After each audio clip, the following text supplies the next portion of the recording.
नमस्कार फ्रेंड, मैं हूं मंजीत और स्वागत करते हैं आपका अपने यूट्यूब चैनल गोल्डन बाबू में। हम सॉल्व कर रहे हैं उत्तर प्रदेश बेसिक शिक्षा परिषद कक्षा 6वीं का अंकगणित। हमने पिछली वीडियो में इकाई 1 हल किया गया और इस वीडियो में हम इकाई 2 हल करेंगे जो कि पूर्ण संख्याएं हैं। तो सबसे पहले हम यह समझेंगे कि पूर्ण संख्याएं का मतलब क्या होता है। चैप्टर का नाम पूर्ण संख्या है। सबसे पहले ज़रूरी होता है चैप्टर का मतलब समझना, अध्याय का मतलब समझना, और जो कि इसमें है पूर्ण संख्याएं। तो पूर्ण संख्याएं क्या होता है? पूर्ण संख्याएं हम जो हमारा पिछला चैप्टर था वो था प्राकृतिक संख्याएं, लेकिन ये दूसरा चैप्टर जो है, जो दूसरा इकाई है, वो पूर्ण संख्याएं हैं। पूर्ण संख्याएं क्या होता है, किसे कहते हैं? तो इसका जवाब बहुत ही सिंपल है कि पूर्ण संख्याएं जब हम प्राकृतिक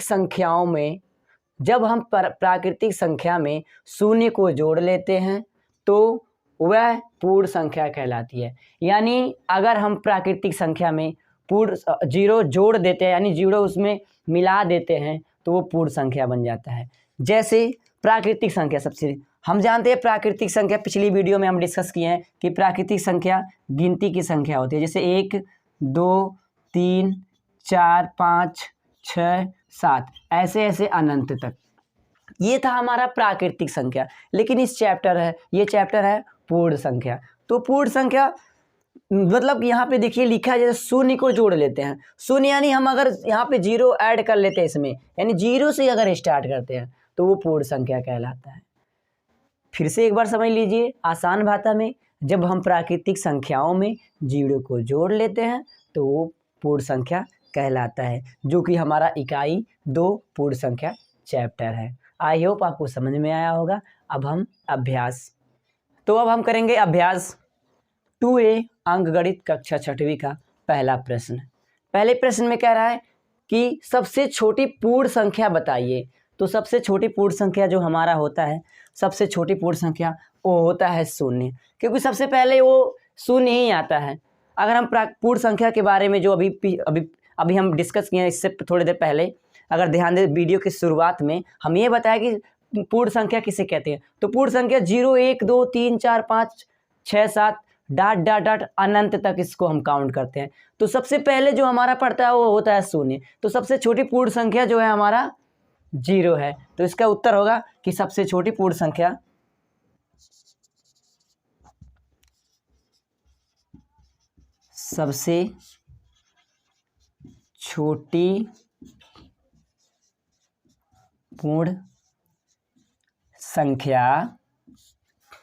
शून्य होता है। क्या होता है? शून्य होता है। ठीक है, हमको इसी पे कंसंट्रेट करना है, ध्यान से हमारा यहीं पे होना है। यानी सबसे छोटी पूर्ण संख्या शून्य होता है। तो यहाँ पे अब क्वेश्चन नंबर दूसरा देखते हैं। क्वेश्चन नंबर दूसरा कह रहा है संख्या रेखा पर निम्नांकित पूर्ण संख्याओं को प्रदर्शित कीजिए। संख्या रेखा पर कुछ अंक यहाँ पे दिए गए हैं, उसको दिखाना है। तो संख्या रेखा दिखाने के लिए सबसे पहले हमको एक लाइन ड्रॉ करना होगा। ठीक है, उसके बाद इस पे हमको 0 से 0 1 2 3 4 एंड 5, और फाइनली ये जो संख्या है, संख्या रेखा पे दर्शाया जा चुका है। देखिए यहाँ पे 0 है, यहाँ पे 1 है, यहाँ पे 2 है, यहाँ पे 3 है, यहाँ पे 4 और यहाँ पे 5। ये हमारा क्वेश्चन नंबर दूसरा कंप्लीट हुआ। आई होप आपको क्वेश्चन पहला और दूसरा समझ में आया होगा। अब हम क्वेश्चन नंबर तीसरा करते हैं। तो चलिए करते हैं क्वेश्चन नंबर 3। क्वेश्चन नंबर 3 में कह रहा है 3 क्रमागत पूर्ण संख्याओं में पहली और तीसरी। सबसे पहले हमको क्वेश्चन अच्छे से समझना होगा। कह रहा है 3 क्रमागत संख्या दिया है। 3 क्रमागत संख्या में पहली और तीसरी संख्या का योग कितना है? 28 है। पहली और तीसरी संख्या का योग 28 है। तो संख्या ज्ञात करना है। यानी कह रहा है कोई 3 संख्या है क्रमागत, यानी लगातार, जैसे 5 6 7 ये 3 लगातार संख्या हुआ, 8 9 10 ये भी 3 लगातार संख्या हुआ, 11 12 13 ये भी 3 लगातार संख्या। यानी हमको लगातार होना चाहिए, मतलब उसमें बीच में इधर तो नहीं, लगातार संख्या। तो ये क्वेश्चन कह रहा है कि 3 क्रमागत यानी लगातार, कह रहा है 3 क्रमागत संख्या है, पूर्ण संख्या है, जो कि पहली और तीसरी संख्या का योग 28 है, तो वो संख्या ज्ञात करना है। तो ये क्वेश्चन बहुत ही सिंपल है, जिसको आपको पूरे ध्यान से देखना है, तभी आपको समझ में आ सकता है। शुरू करते हैं। तो देखिए, पहले लिख दीजिए यहाँ से लेके यहाँ तक, यही चीज़ यहाँ पे कि पहली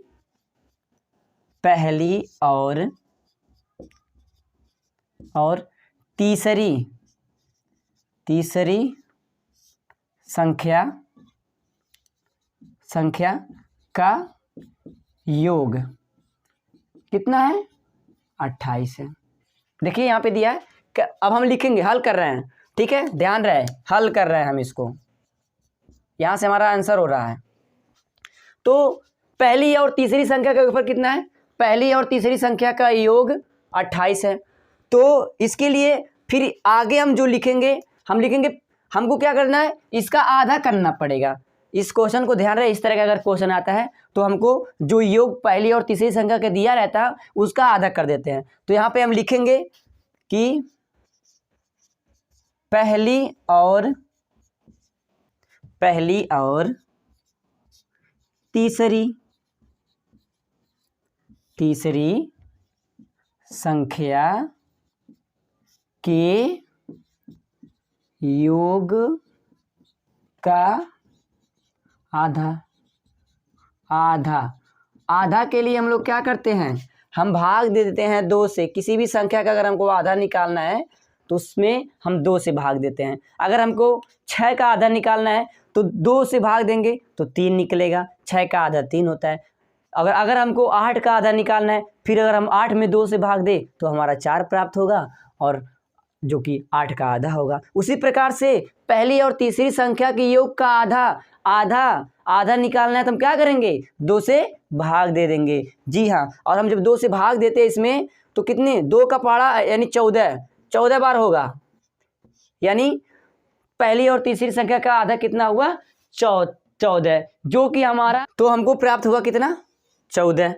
तो अभी ये जो 14 जो हमको प्राप्त संख्या मिलता है, जो हम जब पहली और तीसरी संख्या का आधा किए, जो हमको प्राप्त संख्या होता है, ये संख्या जो है मिड संख्या होता है, यानी बीच का संख्या होता है। यानी 14 जो है ये बीच का संख्या है, यानी इसके अगल बगल संख्या है। यानी 14 पहले क्या आता है, 13, और 14 उसके बाद क्या आता है, 15। ठीक है, तो यही तीनों संख्या है, ये तीनों संख्या, यानी पहले और दूसरे संख्या का योग देखिए कितना हो रहा है, 28 हो रहा है, बिल्कुल 28 हो रहा है। तो हमारा संख्या क्या हुआ, 13, 14, 15। एक बार इसको हम फिर से समराइज करते हैं कि कह रहा है 3 क्रमागत पूर्ण संख्याओं में पहली और तीसरी संख्या का योग 28 है, तो संख्या ज्ञात कीजिए। तो सबसे पहले हम करेंगे पहली और तीसरी संख्या का योग इतना दिया है, तो क्या करेंगे, पहली और तीसरी संख्या का योग का आधा कर देंगे। तो आधा किए तो हमको 14 मिला। ये जो 14 होता है बीच का संख्या प्राप्त होता है, तो यहाँ पे बीच 14 है। 14 के पहले कितना है, 14 के पहले कितना होता है, 13 होता है, उसके बाद क्या होता है, 15 होता है। यही हमारा आंसर हो जाता है। इस तरह क्वेश्चन का आंसर इस तरह होगा। आई होप आपको क्वेश्चन तीसरा समझ में आएगा। अब हम क्वेश्चन नंबर 4 करते हैं। तो चलिए क्वेश्चन नंबर 4 करते हैं। दिया गया कि यदि 3 क्रमागत पूर्ण संख्याओं में मध्य की संख्या 39 हो, सॉरी यहाँ पे लिखना हम भूल गए शायद, ठीक है, अब हो गया, 39 हो तो 3 संख्या ज्ञात कीजिए।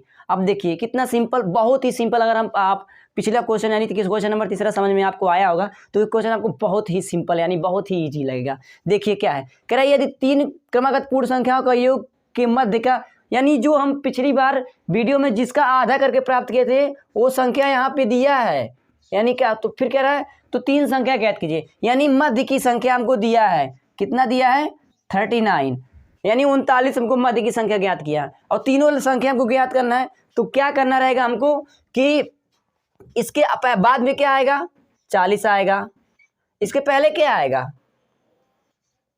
38 आएगा। ये मध्य की संख्या यानी मध्य यानी बीच की संख्या हो गया, इसके पहले 38, इसके बाद 40, और यही हमारा आंसर हो गया। देखिए कितना सिंपल है।